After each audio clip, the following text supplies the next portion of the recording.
Oke guys, sampai ke les selanjutnya. Dikit sekali ini saya mau ngomongin amigdala. Amigdala itu adalah otak kadal kamu yang ngebikin kamu jadi anxiety. Oke?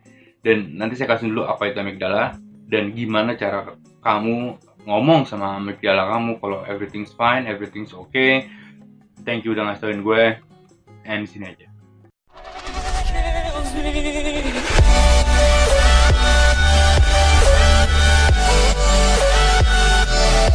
Oke guys, di otak manusia itu ada yang namanya amigdala ya di sini ya.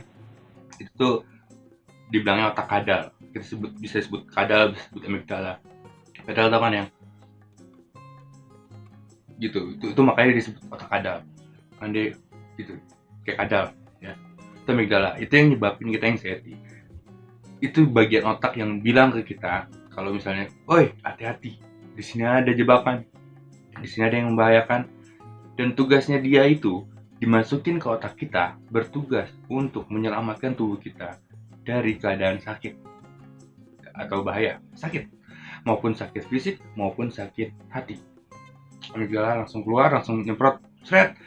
Dia ngasih kita semua zat-zat yang kita butuhkan seperti adrenalin, kortisol untuk membuat kita fokus, adrenalin untuk membuat kita tambah kuat untuk lari, tambah tinggi melompat. Oke guys? Oke, sampai situ. Contoh, bayangin kamu lagi jalan sama saya, di semak-semak, ada yang goyang-goyang, kamu langsung what if. Gimana kalau ini buaya? Gimana kalau ini anjing? Gimana kalau ini singa, harimau, atau ular? Ya, kamu langsung stres di situ. Langsung stres respon. Jadi belum anxiety, tapi stres respon. Dia bisa dibilang anxiety tingkat ringan ya. Anxiety-nya masih ringan gitu, masih stres berat gitu. Di stres berat, kamu akan ngomong what if. What if itu adalah kenapa begini, kenapa begitu, kalau gue begini gimana, kalau gue begitu gimana. Nah, itu namanya what if. Oke. Nah, ternyata begitu kamu jalan lagi, ternyata yang keluar anjing. Anjing Doberman, tukang gigit orang gitu ya, dan dia liar gitu ya. Keluar, srek. Kamu langsung anxiety. Ya kan, amigdala kamu langsung tegang, langsung oke, ini bahaya. Langsung kamu dikasih lagi adrenalin. Kamu dikasih lagi kortisol lebih tinggi, kamu deg-degan, itu udah dikasih antara mau kabur atau berantem sama tuh anjing. Oke, di situ udah masuk anxiety. Itu yang orang saya rasain. Tapi bedanya anjing nggak ada. Tapi kalau ini anjingnya ada ya. Oke, habis dari situ anjingnya kamu lari digigit kaki kamu, spread, kita anjing kaki. Ya, di situ amigdala langsung imminent danger. Imminent danger, kortisol dikasih lebih tinggi lagi, adrenalin pol dikasih. Ya adalah kamu deg-degan, gue gimana, gue bisa mati nih digigit anjing. Padahal sih nggak mati ya guys, cuman tetap tubuh adrenalin kamu menyelamatkan kamu dari keadaan bahaya tersebut gitu. Jadi kamu dikasih pol dan kamu punya tenaga untuk melawan tuh anjing. Oh, ya, something like that ya. Oke, itu adalah panic attack ya. Jadi ingat loh, stress, anxiety, and panic attack itu levelnya di situ. Oke, jadi dari stres tinggi bisa naikin anxiety level tinggi, mentok ke panic. Masalahnya bagi orang-orang panic disorder, anjingnya nggak ada. Dia terkadang aja, jadi terkadang langsung berat dada, mata kunang-kunang, nggak bisa gerak, keringat dingin, ngocor. Terlihat secara tiba-tiba itu disebut panic attack. Ya, jadi kayak amigdalanya error gitu, ngasih tauin suatu kejadian cuman nggak ada kejadiannya guys. Oke, saat panik kenapa sih keluar symptoms? Kenapa keluar symptoms?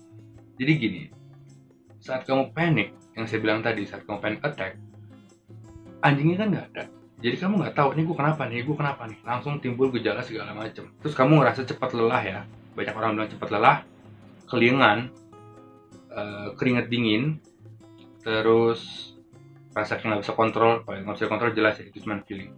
Anyway guys, itu hanya feeling ya guys. Jadi feeling tuh nggak salah guys. Lo nggak boleh nyalain feeling karena feeling nggak salah. Feeling nggak punya salah, dia bisa keluar kapan aja, emang itu feeling. Dan dari gejala-gejala itu yang buat kamu lelah. Jadi kamu anggaplah gini, anggap fight or flight mode. Itu kamu lagi di gigi 4 atau gigi 5. Kalau kamu lagi nyetir mobil ya, itu gigi 4, gigi 5. Jadi mobil kencang di tol, nah itu 45. Gitu. Tapi saat kamu masuk ke mode parasimpatis, kamu masuk ke mode relax and digest ya guys, atau mode simpatis, kamu masuk ke mode relax and digest, dimana kamu masuk ke gigi 1, gigi 2 mobil gitu yang jalan pelan gitu kan enak. Mobilnya nggak hancur, mobilnya nggak cepet rusak, body nggak aus, karet nggak cepet rusak, ya kan? Tapi kamu bayangin mobil kamu ada di gigi 4, gigi 5 selama berhari-hari. Jadi anggap aja kamu naik tol dari Jakarta ke Bandung, tapi berhari-hari, dan kamu nyetir. Oke, pertama mobilnya butuh bensin banyak, guys. Jadi kamu butuh air, karena kamu keringetan terus, kamu butuh air yang banyak, ya kan? Terus karet-karet jadi aus kan? Kalau gigi 4, gigi 5 kamu geber terus, mesin gitu kan, mesinnya juga jadi bisa jebol lama-lama, jadi capek. Jadi kamu butuh istirahat lebih banyak lagi. Sudah gitu ada apa bannya, pernya itu jadi cepet aus, karet-karetnya jadi cepet aus, jadi itu persendian kamu di badan itu jadi sakit-sakit, jadi celengit-celengit, jadi kesemutan atau apalah ya, itu gara-gara itu. Terus blur atau blur, mata blur, itu sama aja kayak kamu nyetir di tol. Saya bilang kamu nyetir di tol gigi 4, gigi 5, kamu ngeliatnya blur apa enggak? Kalau kamu kanan kiri blur loh, serius, kamu kanan kiri kamu blur loh, kamu cuma ngeliat jalanan doang yang nggak blur di depan, dan kamu hanya fokus ke satu titik, yaitu mobil di depan kamu, biar nggak ketabrakan, ya kan? Nah, jika itu adalah kamu lakukan selama berjam-jam, selama berhari-hari, ya itu capek, capek. Dan begitu capek muncul lagi gejala-gejala lainnya yang nggak bisa dijelaskan sama dokter. Yang ini kenapa nggak tahu gitu. Yang jelas dari psikis tadi, yang jelas dari sensasi anxiety tadi, yang berjuta rasanya tadi. Kenapa rasanya gimana? Rasanya kayak lu nyetir di tol gigi 4, gigi 5 satu harian penuh. Nah, capek kan? Ya udah capek. Itu capek kayak begitu. Karena fokus terus, kita fokus terus, capek. Nah, itu yang bikin kamu kelingan. Jadi kau bayangin kamu kalau kamu ke mall terus tiba-tiba semua langsung kayak kelingan gitu ya, kamu kayak langsung kayak off balance gitu, kayak mau jatuh, ya gara-gara itu, gara-gara kamu terlalu fokus ke satu titik, dan jadinya semuanya blur, dan kamu ngerasa, dan otak kamu tuh nggak mampu untuk bisa menahan segitu banyak yang mesti kamu perhatikan gitu ya. Jadi kalau orang anxiety kan dia fokus, takut semuanya adalah bahaya bagi dia kan. Jadi orang-orang yang di mall, kamu jalan ada orang lewatin kamu segala macam gini banyak tuh, kamu jadi kayak mau merhatiin semuanya gitu. Akhirnya otak kamu nggak kuat, akhirnya kamu kayak off body gitu, jadi kayak di badan kamu, di kamu di sini gitu. Kayak di film Avengers ya, yang Hulk kayak dipukul sama gurunya. Time to pay. Rasanya kayak gitu. Oke. Contoh nih ya, ini saya ada gambar. Ini gambar kalau kamu lagi stres ngeliat gambar ini, gambarnya gerak guys. Ya. Tapi kalau kamu lagi stres parah, lagi anxiety, gambarnya gerak terus menerus nggak putus-putus. Nah itu kamu lagi parah. Nah kamu bayangin jika kamu ke mall, ya berarti kamu ngeliat gambar ini di semua tempat. Tapi kalau kamu lagi di mall, kamu malingin mata di mana-mana ada dia, ya puyeng guys. Akhirnya begini. Jadi kayak dream-like sensation. Solusinya adalah pelan-pelan kamu rasakan feeling tersebut. Pelan-pelan juga, walaupun itu tidak nyaman, rasanya nggak nyaman ya, tapi kamu rasain pelan-pelan, kamu akuin bahwa itu feeling kamu, bahwa itu hanya feeling, dan feeling nggak salah, feeling mau nongol kapan aja nggak salah, kamu akuin, dan kamu bilang ke amigdala kamu, thank you, udah ngasih tahu gua bahaya, tapi ini bukan bahaya. Oke, lo kasih tauin ke amigdala, thank you, tapi ini bukan bahaya. Dan lo nggak perlu selebay ini kali gitu aja, dan gue pengen jalanin hari gue dengan seterusnya. Oke, baru kamu masa bodohin. Jadi sebelum kamu masa bodoh, kamu terima dulu itu feeling tidak nyaman ya. Oke, solusi yang terakhir adalah namanya self exposure ya. Jadi kamu pelan-pelan menuju ke tempat yang kamu tidak nyaman. Oke, jadi pelan-pelan kamu sengaja keluar rumah untuk mengundang anxiety kamu muncul, untuk mengundang panic attack kamu muncul. Pelan-pelan, tapi jangan langsung guys. Pelan-pelan kamu deketin, anxiety muncul, udah sedikit aja, sedikit kamu terima, kamu ngobrol sama diri kamu sendiri bahwa itu nggak apa-apa, bahwa nggak ada yang perlu ditakutin, nggak ada yang perlu dikhawatirin, santai aja. Jadi kamu ngajarin si amigdala bahwa everything is fine. Oke, ntar kalau lama-lama udah bisa, baru kamu keluar rumah mungkin agak jauh lagi. Oke, kamu bilang lagi kalau gejala muncul, kamu bilang lagi bahwa aman, baru lebih jauh lagi, dan seterusnya guys. Caranya seperti itu. Dari step by step ini, dari video 1 sampai video 9 kamu lakuin tuh semua ya. Kamu lakuin dan kamu pakai jurus-jurusnya untuk keluar, untuk bilang ke diri kamu bahwa gue nggak apa-apa, apalagi yang step yang 9 kemarin ya, itu kamu gunain, kamu akan ngerasa nggak apa-apa guys. Oke, jadi intinya kamu harus ngomong ke diri kamu kalau itu nggak apa-apa, baru kamu masa bodohin. Kalau kamu langsung masa bodoh, kalau kamu langsung cuekin, dia akan nongol terus. Karena feeling kamu pengen ngasihin kamu, karena amigdala kamu belum kamu omongin gitu, amigdala kamu belum kamu atur bahwa woi lo terlalu sensitif gitu, kamu belum ngomong kayak gitu ke dia, jadi dia masih tetap error gitu. Terus kamu masa bodoh terus bisa, cuman agak lama. Terus solusi selanjutnya, bahwa seharusnya, saya udah bilang tadi, seharusnya rasa panik datang. Kamu bilang juga nih ke amigdala kamu, wah amigdala, seharusnya panic attack itu datang di saat kamu digigit anjing. Jadi imminent danger, oke? Bukan danger 5 menit lagi, bukan danger sejam lagi, atau danger yang besok hari dan dia udah nyemprot sekarang, bukan. Harusnya dia nyemprot di saat si anjing udah gigit kaki kamu, which is udah kamu dalam danger gitu, kamu dalam bahaya yang saat ini bahaya gitu. Harusnya nongol di situ, tapi dia nongol malah kadang sehari sebelum dia nongol. Jadi kamu ajarin juga bahwa, oi ini harusnya nongol itu pas gue udah dalam bahaya gitu. Oke, misalnya kamu mau lewatin lorong gelap gitu ya, lorong gelap, harusnya kan kamu masih stres, masih dalam level stres, belum level anxiety, belum level apalagi level panik. Cuman amigdala kamu udah langsung ngasih panik, jebret. Nah itu salah, kamu ngomong, woi belum ada bahaya, entar aja dulu paniknya. Gitu kamu ngomong gitu, entar aja dulu paniknya. Gitu, misalnya kamu sakit sekarang ya, kamu sakit, kamu takut kenapa-kenapa, ya kamu cuekin aja, bilang ini nggak ada apa-apa, ini cuman flu atau mungkin cuman badan gue lemah gitu, badan gue lagi kecapean. Kamu ngomong kayak gitu. Jika itu mengkhawatirkan, jika sensasi badan kamu mengkhawatirkan, kamu tinggal ke dokter. Nah, paniknya nanti pas bayar biaya dokter. Jadi paniknya nanti aja pas bayar ya. Pas belum bayar nggak usah panik. Gitu guys. Jadi bayanginnya kayak situ. Oke, masalahnya bukan gimana kalau amigdalanya nggak apa-apa, tapi kamu yang berpikir besok. Kamu yang berpikir gimana kalau. Jadi kalau kamu mikir ke depan, gimana kalau gue ke depan begini, gimana kalau besok gue ketemu kondangan, gue akan panik di jalan atau panik di tempat, gue bikin malu gue gitu. Nah, stop mikir kayak gitu, karena itu belum terjadi.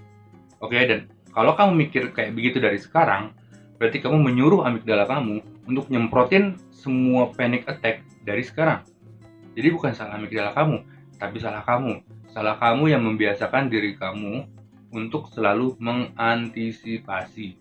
Oke, gara-gara kamu terlalu mengantisipasi lebay, akhirnya amigdala kamu lebay. Oke, ngerti ya? Jadi kamu nggak boleh lagi mengantisipasi, kamu harus merespon. Ngerti nggak? Kalau ada masalah baru kamu respon, kalau nggak ada masalah nggak usah direspon. Dan amigdala kamu akan begitu juga nanti. Begitu ada anjing di depan kamu, baru amigdala ngerespon. Selama belum ada anjing, kamu jalan aja terus. Kamu jalan aja di gang sempit, jalan aja di samping semak, nggak apa-apa. Selama belum ada bahaya, jangan takut, oke? Jangan pernah mengantisipasi, karena kalau kamu antisipasi, kamu akan takut jalan di gang sempit, kamu akan takut jalan di samping semak-semak, karena otak kamu antisipasi dan amigdala kamu udah ngasih duluan tuh. Dan kamu udah panik sebelum kamu jalan. Oke? Hilangkan antisipasi. Untuk tidak mengantisipasi, saya punya 6 trik mindfulness lah ya. Tekniknya teknik mindfulness namanya, yang kamu bisa pelajari.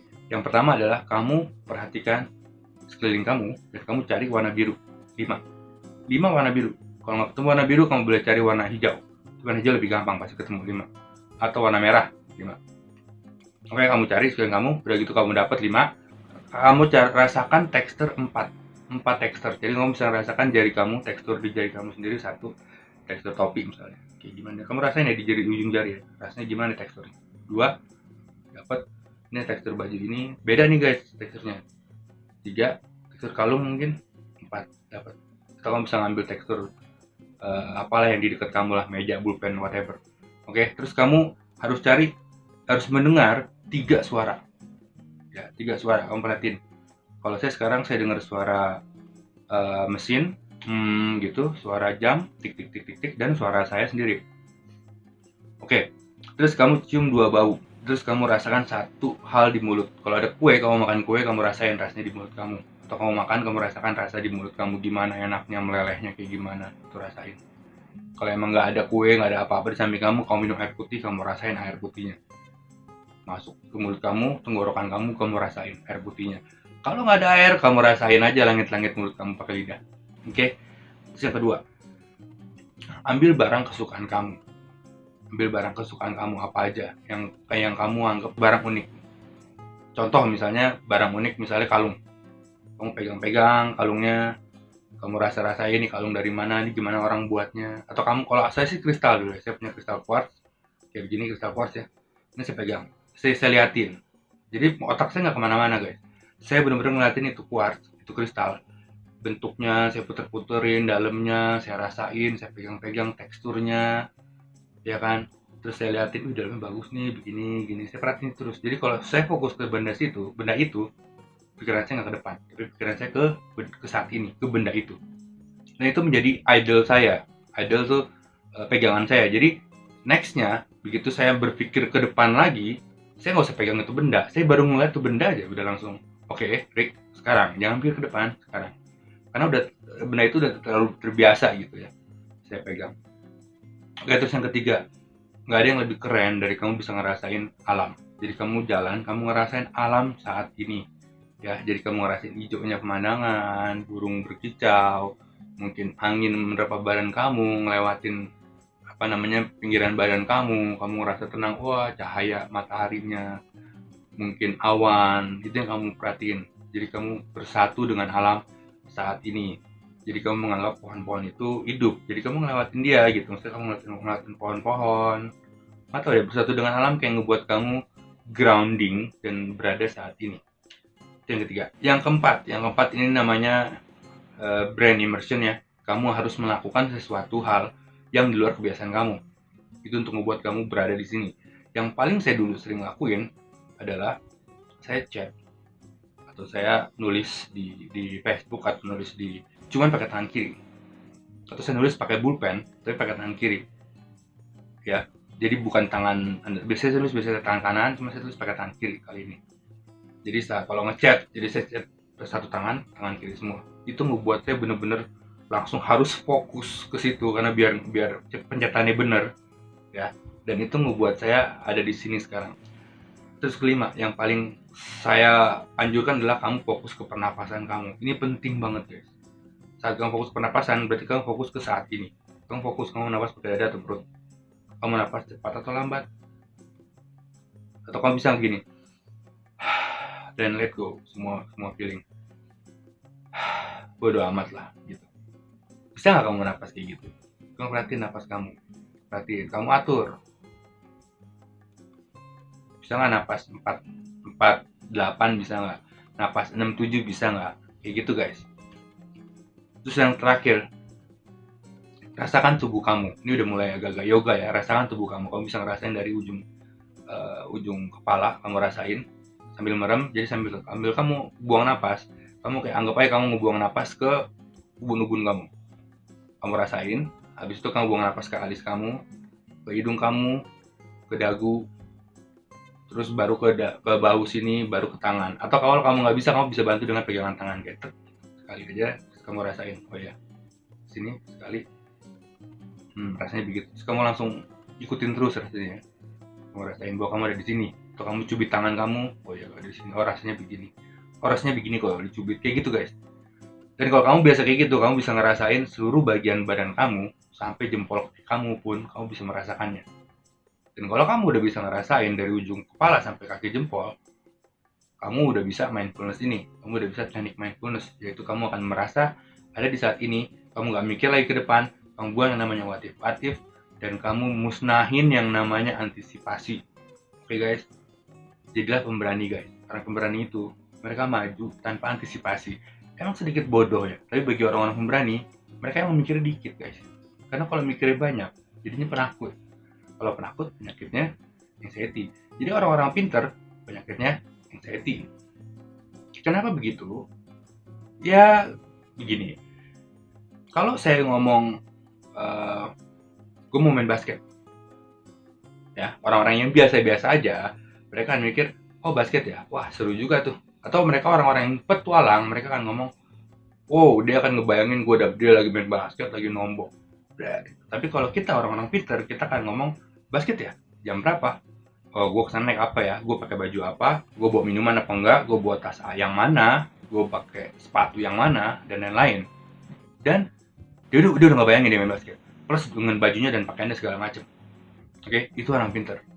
Bayangin, kalau tiba-tiba muncul di kepala kamu sebuah ide bahwa hati-hati lo kayaknya mau mati deh. Oke, dan otak kamu yang pinter secara cepat akan ngasih tahu kamu, nih kalau lo mati begini ini pakai baju begini nanti yang datang situ, yang sini nangis, yang ini nggak nangis, yang ini senang, yang ini macam-macam guys. Dan itu terjadi cepat.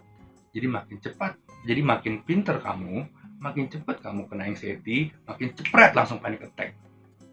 So stop analisa, buat antisipasi. Kamu nggak perlu antisipasi, kita hidup di dunia yang aman. Ini bukan untuk ngebuat perusahaan, ini hanya main basket guys. Ini cuma keluar ke mall loh, lu nggak perlu mikirin banget gitu. Kecuali lu bangun perusahaan gede, nah itu baru. Kecuali lu bangun rumah makan, itu baru mikir. Ini enggak, jadi slow aja, santai, jangan main terlalu aman. Oke? Just go, keluar, have fun, enjoy, dan jangan lupa subscribe dan loncengnya dinyalain guys. Jadi kalau saya ada video baru, kamu tahu. Kalau saya live di YouTube, kamu langsung tahu. Oke? Itu loncengnya, yang penting loncengnya. Oke? Jadi bagi yang sering kelewatan saya live, loncengnya, kalau loncengnya kamu nyalain, jadi begitu saya live, di handphone kamu keluar notifikasi. Oke? Thank you guys. Semoga bisa dimengerti. Kalau nggak ada yang dimengerti, seperti biasa, komen di bawah. Cool.